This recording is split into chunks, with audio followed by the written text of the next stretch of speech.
And welcome to Thursday Lunchtime Live. So normally I do Thursday Lunchtime Live, but the last 2 weeks I've been doing a lot more of them. Now, if you've been with me for the creation of this gum leaf painting, I just want to thank you for that, and also to recap where we are in terms of key fundamentals of painting. So there's probably going to be a bit of glare there. I'll try and hold it forward. So remember, in our videos in the course, we looked at composition, light and color. Now, in composition, I said to you, sure, you can use the classical grid lines of the rule of thirds, foreground, middle ground, background, and have a focal point somewhere where those lines intersect. Or you can look at other reasons to create your composition. And I explained that my message is to get people to look at something differently, to be curious. And consequently, I make what I want people to see front and center. So I take the leaves, the flowers that I'm painting, and boom, I make them the central focus. And that's how I use composition. And so I want to make the rest of the painting, the background, fall away, and something to really come front and center to emphasize my point. So it's my message, just like it might be your message. And I'd love to know what your messages are. Hello, Tara. Are you Port Lincoln? I have a brother there. So, yeah, going back to what's your composition, what's your message? Just like I showed you Callie Lotz, my friend, and she found that her paintings of rocks and buckets and containers are about containment. And so that is the overall message and driver in what she's doing. So I'm suggesting that you think about composition differently. I'm suggesting that you think about composition from the point of view of what's important to you, because I think that's the most wonderful thing to be doing with and through your painting. And remember, I also said, if you just like painting beautiful things because they're beautiful, then there can be no better motivation. But if you know that there are issues that are important to you, then maybe you can bring that in. So there are issues that are important to me, and I've painted portrait series around them. The leading women was women CEOs, because there's only 6% of women CEOs in the Australian Stock Exchange top 200 companies. But I don't like to paint the negative message. I want to paint the beautiful message. So I painted those women who are great leaders, and I asked them their 3 key success factors. So that's how I like to work with composition. Then light. I explained that we don't see anything without light. Light, and where that light falls or doesn't fall, is also, it's why we see things, but it's also the point of contrast and interest. So where the light falls on the leaf and off the leaf, we've immediately created an area of difference, and that difference will attract our eye, because you got it, like I said, the brain wants things to be harmonious and all make sense and be in patterns, and you'll attract its attention by making something different. And then color, and we're coming to color today. Color is really, in the scheme of things, it's the composition and the light that are the 2 most important factors. Color, and what is the quote that I said? Color gets all the credit, and it's light that does all of the work. So where the light falls, then we change the color, but we really had to get the light right first. And those of you who are photographers, you are aware of these things slightly differently in creating your photos. As artists, we create the fuzziness and the haze of the background by using colors differently and by using our brush strokes differently. So, and in How to Paint with Acrylics, we use a process also for, we've prepared our colors prior to approaching the canvas with them.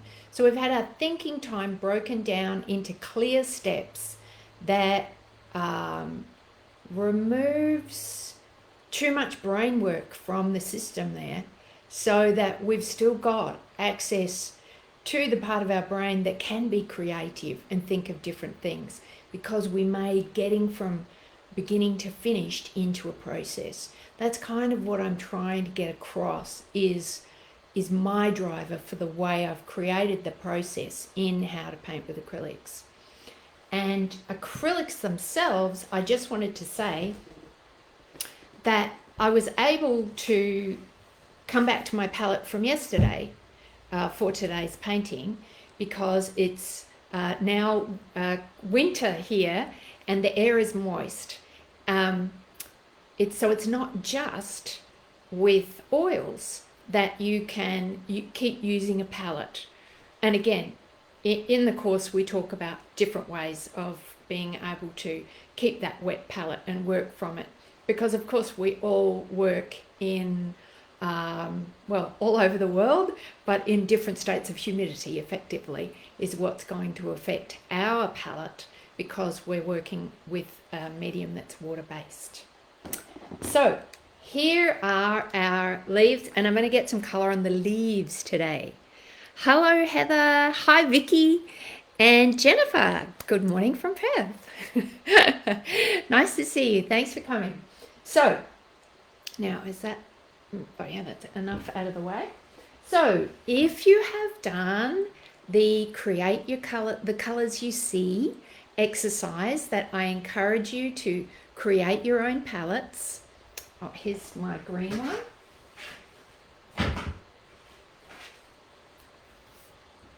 As I mentioned yesterday, you know that I could be working off creating a green with my cad yellow light, which is going to be a brighter, and my way of describing it is saying that that's going to be more rainforesty.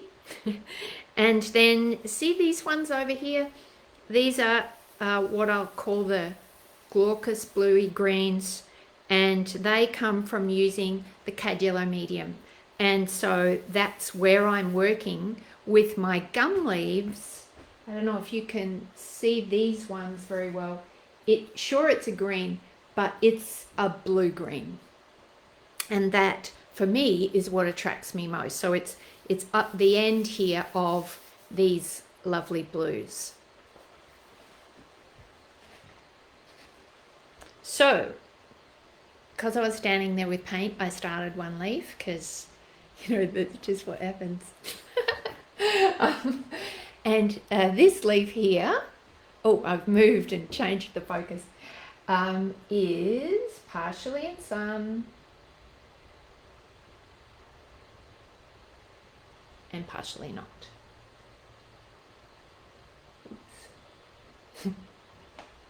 And I stand at a funny angle, so I'll make a lot more boo-boos, but boo-boos are cool with acrylics, because we can just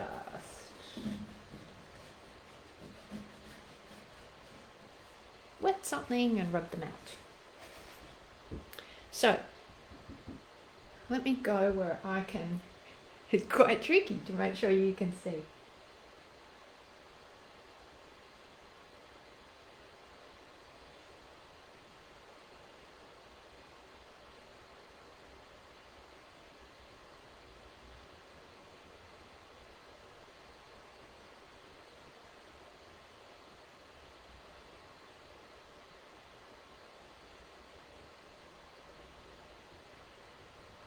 And the reason it's a bit confusing there is there's a little baby leaf, a little baby bright green leaf popping in there that I'll come back to after. But that's why there's a funny gap.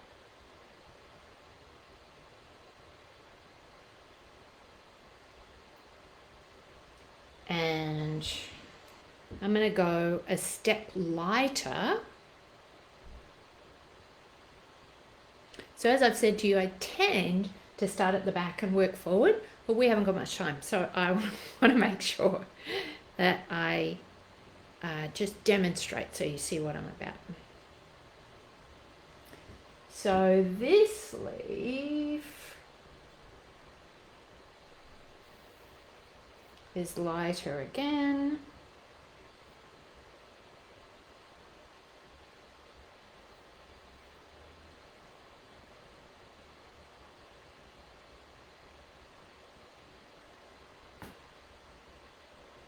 I just have to keep it wet enough so that I don't get those furry edges.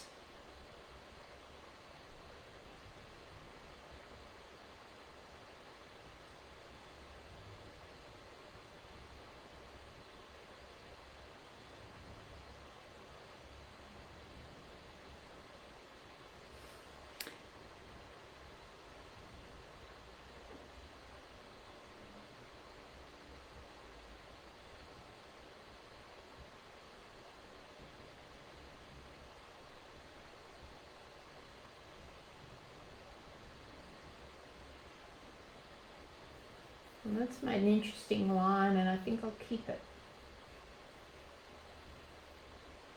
So one of the things I love about gum leaves, you see there's a little bit of space. I think you can see that, you know, like a little white line around the edge.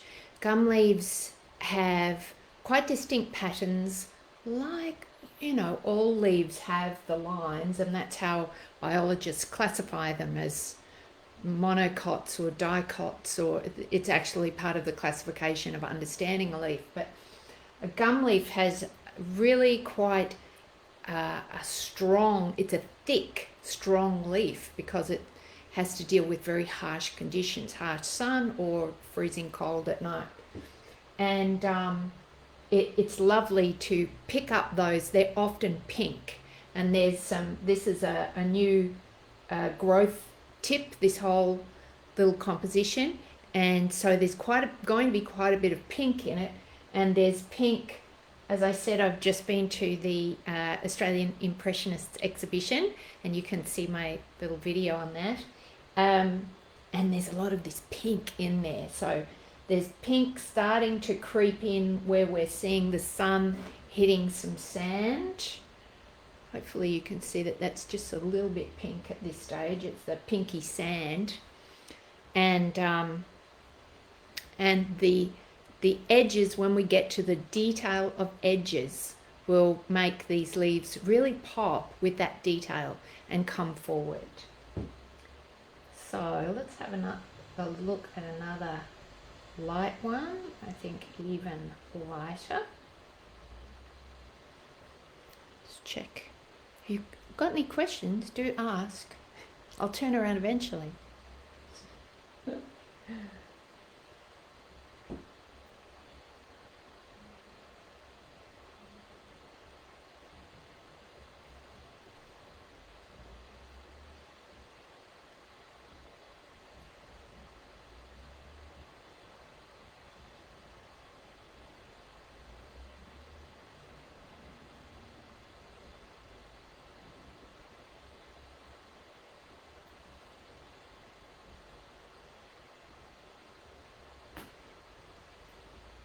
So there may be more detail in later. I'm just using a large brush to get in what's really all about the colour.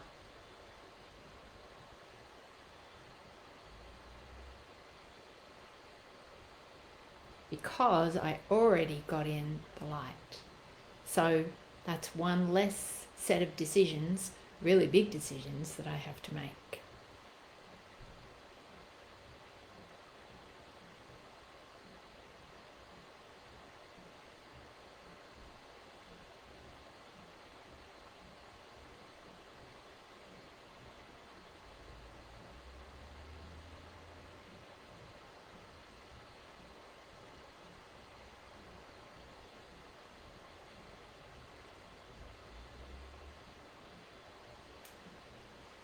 Okay, you can see that slightly different color, and this is partially over in shade. So let me show you that by, I'll put a bit of shadow in there.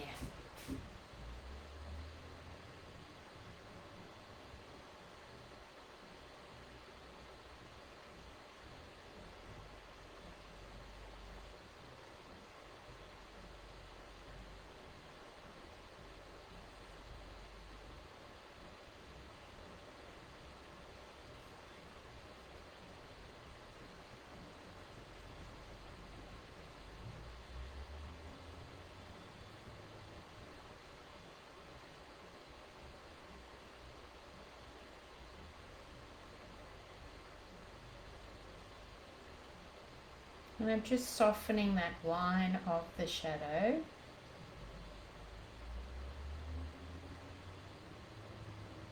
A hard line shadow would come from something really close, causing the shadow, and in this case, it's a bit further away.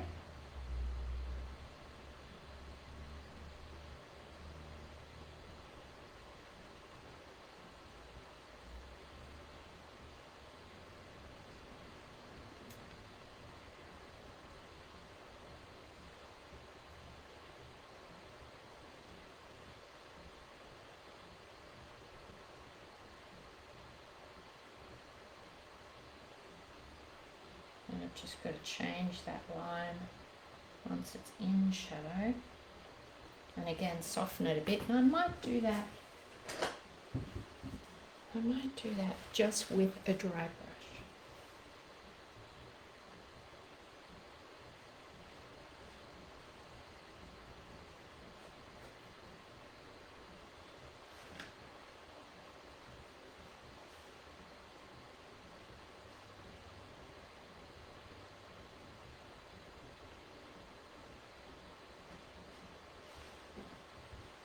So you start to see these leaves coming in, and you can see what I'll hop over here, what I was talking about, that they're a very different colour than the background. So that is part of what creates the difference and therefore attracts the eye.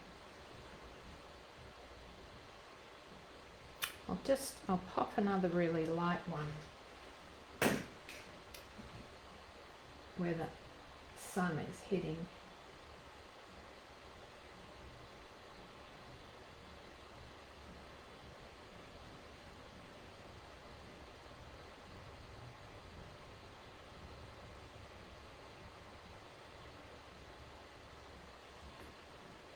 And this one's pretty dark, but there's a little bit of mixture. There's a really interesting, I think it's really interesting, point here about, if you're someone who takes reference photos, take note of this. So this leaf in the background here it's in shadow, but there's light behind it. So where the light is coming from changes the color altogether. So this direct light gives us the true color of the light blue leaf. In shadow, with that light coming from behind us, it's gone the deeper green. So mess around with your camera and have a look at how you can stand in front of some leaves and take a photo, and then go and stand behind and see how the colors completely change. Particularly with these kind of, glaucous or silvery leaves, they come out very differently according to where the light is coming from. And that's another thing that can just help you build interest and therefore create impact in your painting. Now let's get a bit of this off. So I'm just going to do this a bit more of one of these greeny areas.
Sorry, that's taking me a bit of time to make that greeny colour.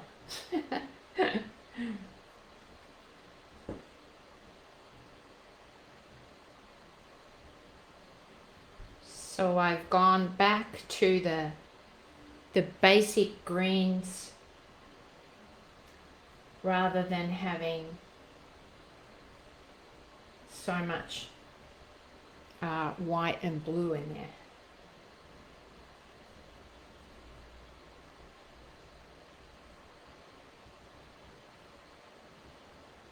And you'll see I still like to leave just a little gap for where I'm putting in the central vein.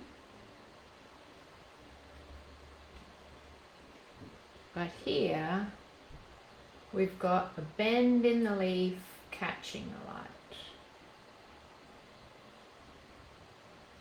And to make that emphasis, either side of it darker,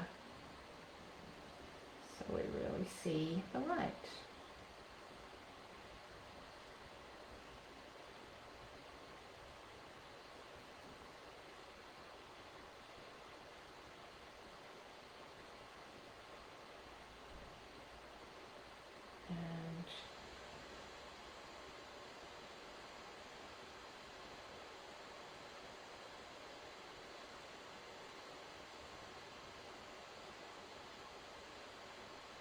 Darker under the vein.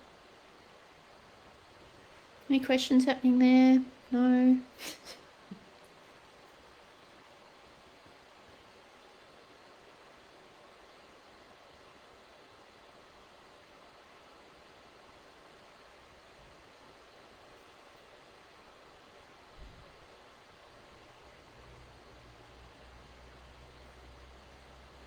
And then I'm losing colour quite a bit once we get back right down there, because it starts to be similar to what's underneath. So I think you're seeing, if I have a look at what you're seeing, so we're starting to see some of these leaves now pop out, talk to us a bit more, and tell us more about the interest in this composition. So I'll just get one more leaf, and look, this is how I paint all the time, is say to myself, one more leaf.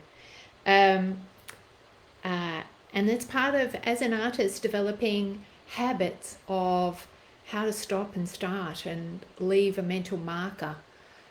When you learn to write, you get taught what constructs a sentence. We know what should be there, we know when it begins and when it finishes. And then we get taught how to make a paragraph. So we've got one message in the paragraph, then there's a space, and then we go on. So we learn ways in our lives of breaking things down into parts so that in the future we can hook in and out and understand what's going on. And I think very often in painting that just doesn't happen. It doesn't happen enough that people are really taught how to keep developing this skill of building in your own life ways of keeping yourself in the flow, because you've learned how to make a process and make something automatic that you learn to do. So that process allows you then to be more creative, rather than using up all your energy in the first couple of decisions about what colours to use.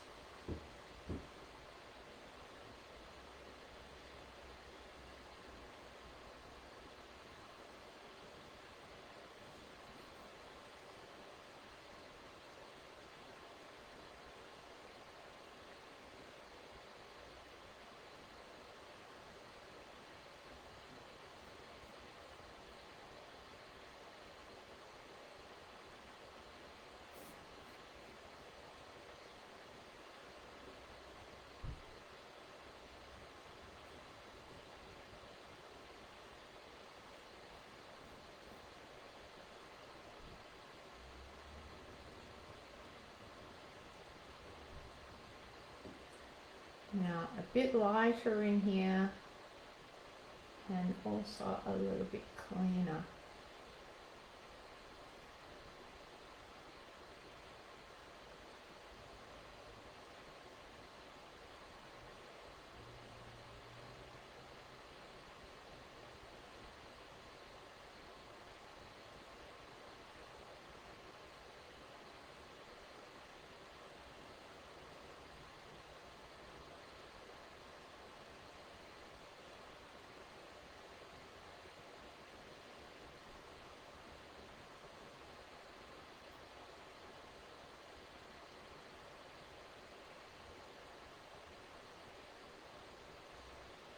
I wouldn't turn my brush around and do this normally. That's just in my attempt so that you can see what I'm doing. I hope, yeah, because you can't even yell out. I can't see you. So I hope you can see what I'm doing. So now you get the idea. Let me have a look close at this green with my head out of the way, because I try to see how much the camera can pick up, you know, because of that point that I've made, which is that the human eye is infinitely so much more sophisticated than the camera lens. And in this case, for whatever reason, this expensive camera lens still is making a crappy viewing.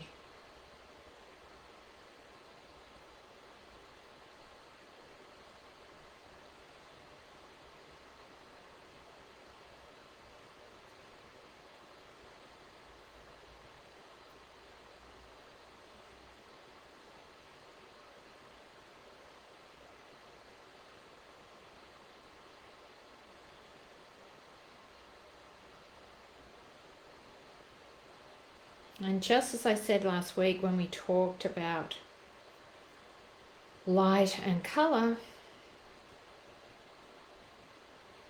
when that colour is up front and in the light, it's going to have a little bit more colour in it than back there. And I think I'm going to have to push that back a little bit more. So I'm going to have to make that background push away. And so I'll show you a little bit more about how to do that tomorrow. I'll keep going with the leaves, and we'll see what we come up with by tomorrow. Thank you so much for joining me. And please, if you've got questions now or later, or even if you're in England, was it Pippa? And you've got a question that you want to send overnight before tomorrow, that'd be great. Please remember that How to Paint with Acrylics starts tomorrow, and I'd love you to join us and create some beautiful paintings yourself, develop your own process, and also hook in to what are the things that are important to you that you want to be painting, and learn a process that you can apply to anything. So tomorrow's the last day to sign in. Thanks, Heather. I'm glad you enjoyed it. Thanks, Jennifer. But if you can share my ad for How to Paint with Acrylics, that would really help me, and that would be a great way of showing your support for having enjoyed and learned something in the course. So if you've learned something too in key fundamentals of painting during this time, I hope it's been nice to be with a group of people and thinking about art, thinking about your own paintings, and keep in mind that everyone has moments of feeling unsure or insecure, and working with a group can make it easier, working with a process can make it easier, and also just knowing that other people experience those moments and they're part of it. And that's part of what makes the celebration so great, because we know that we punch through. And yeah, I think the life hacks in painting and in art are a great way of strengthening who you are. So thank you again, and I hope you can join us tomorrow.